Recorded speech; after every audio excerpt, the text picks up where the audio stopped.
Colors you have to see to believe. And babies who can't see colors. The lap of luxury.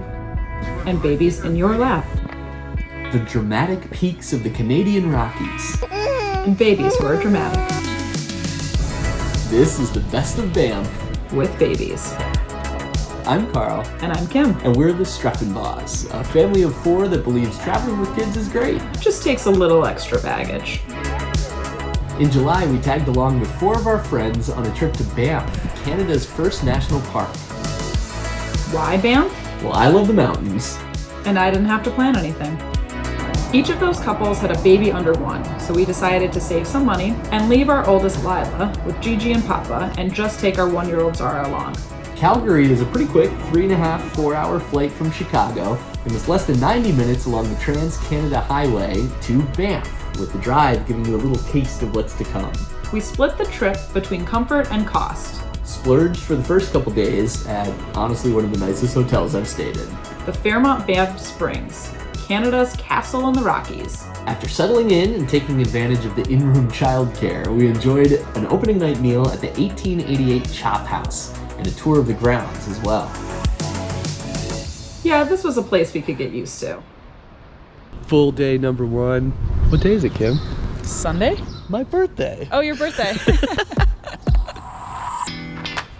We were up early thanks to this little monster and still waiting on our friend's arrival, so we explored the town of Banff. We got to meet some of the locals. You loved them. They were terrifying. Sorry.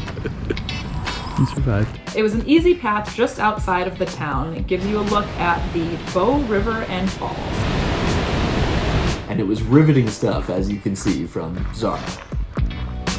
Then a few minutes by car and you can check out the Cave and Basin Historic Site. The natural hot spring was a meaningful place for indigenous people for thousands of years, and in the 1880s, railway workers found the site as well, and that kickstarted a series of events that led to the creation of the national park. They realized that this was such a gem of a place that rich people would definitely pay to travel here, especially if you build a ridiculously luxurious hotel to go with it.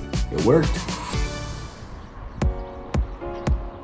The next day, nothing like celebrating the 4th of July in Canada. There were no fireworks, but we do have friends finally. Hey! We started things with a hike up Tunnel Mountain, which is neither a mountain, nor does it have a tunnel. But it does have breathtaking views of the town of Banff, if you could see them. Breathtaking. Honestly, these first few days were a bit of a bust for a place where the main draw is the landscape. But in the end, it honestly worked out for the best. We were able to maximize our time in this very expensive hotel, taking advantage of the spa, the bar, and especially the heated outdoor pool. The first really nice day, weather-wise, was timed perfectly with our plan. A cruise on Lake Minnewanka. And a trip up the Banff Gondola to the top of Sulphur Mountain. What do you think, guys? So pretty. Now this is what we were expecting from Banff. And once again, Zara wasn't enthralled.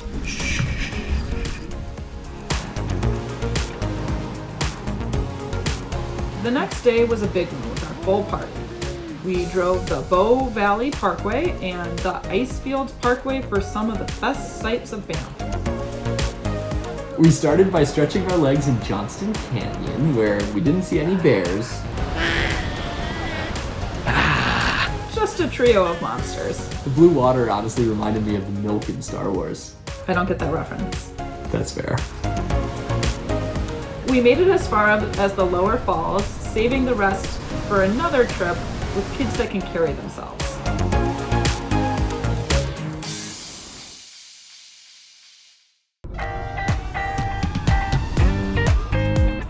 We then stopped at Morant's Curve for a sweeping view of the Rockies, though no trains while we were there. Then we went up the Icefields Parkway some more, which was honestly one of the most stunning drives I've ever done, to Peyto Lake. Oh my gosh. And yeah, this one is even better in person. This particular shade of blue comes from rock flower, glacial silt in the water.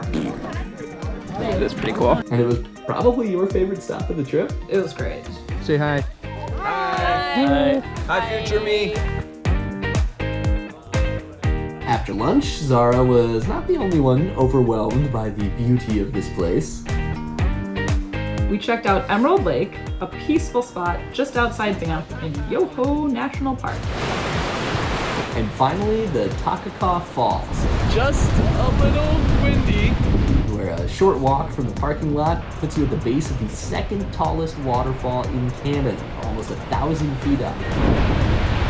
It was a long day, some might say too long, but honestly it was a great way to soak in all that makes the Canadian Rockies so impressive and awe-inspiring. We should also give a special shout out to the Gypsy Guide app, something our friends told us about.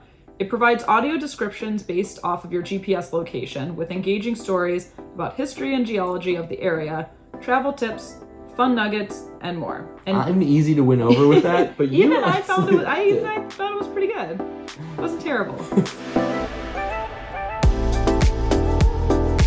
With just 2 full days to go, we'd save 2 of the most iconic sites in the park for now. That would be Lake Louise and Moraine Lake. They're also 2 of the most popular. Just know that going in. We did take advantage of a shuttle from the free parking lot at the ski resort to the Fairmont Chateau Lake Louise, which sits on one end of the serene water and has striking views of the surrounding mountains and glaciers. And while I took some pictures, totally worth the stop, the rest of you guys headed up on the trail ahead to Lake Agnes and the tea house. Yes! It's a little over 2 miles, pretty much straight up, with a decent elevation gain. And of course, we had some extra weight on our backs. Made it! But the views back down, a stop at Mirror Lake along the way, and the final payoff made it all well worth it. There really isn't a bad lunch spot in Banff, but we have found some especially good ones on the trip. Next up, another short shuttle, Carl's most anticipated stop of the trip was Moraine Lake. That is because it has lived in my head through Instagram posts, and once again, the hype here just did not do it justice. It's the color of the water, it's the sawtooth peaks that feel like they're right on top of you, kind of like you're on stage at Mother Nature's amphitheater. Yeah, see, I can't say stuff like that. In fact, I loved it so much, I decided to get up at 2:30 the next morning and see it again by myself at sunrise. You never know when the next time you'll get back to a place is, right? Got up at 2:30 this morning to get on the road, get to the parking lot at Moraine Lake because it fills up quickly that early, to watch sunrise reflected in the lake. Honestly, it was all worth it. First light on top of the peaks, it was reflected in the perfectly still water at that hour. Just pure magic, and honestly a moment I won't forget. I was asleep. I got back just as the others were waking up in time for what we actually had planned today, and that was this, hanging off the side of a mountain. Just outside of the town of Banff is the Mount Norquay Via Ferrata. That's Italian for Iron Path. Basically, it just means it's a way to mostly safely climb a mountain without being Alex Honnold. You're always clipped into a cable with metal ladders, holds, bridges, so you can go straight up a rock face, across a chasm, and all over the mountain. It's not just a video of my butt the whole time. Mostly is Kim's butt. Like and subscribe for Kim's butt. So we split up, boys in the morning, girls after lunch, kind of a designated survivor situation with the babies back at home. If I die, make sure Cameron goes to my parents. And do you want to explain the shirts? I think they explain themselves. They're so bad. Anyway, it was awesome. It was a great way to see the valley. It was kind of a fun change up. We had cool guides. How'd we do? You did really great. Would you say it's challenging or doable? It was doable. Honestly, on our trip, it was 3 moms, all of whom had had a baby within the last year.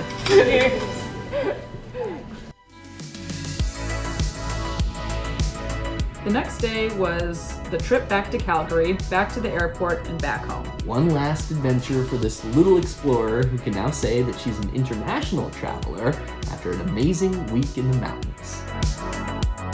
Banff was a place that somehow exceeded the immense amount of hype and expectations we had going in, or at least I did. And hopefully we'll be back someday.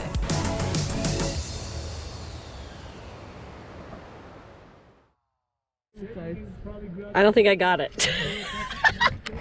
You didn't record it? What the fuck? Whoa! My bad! It's a dry run. I'm so fun. You can tell that I usually don't do this.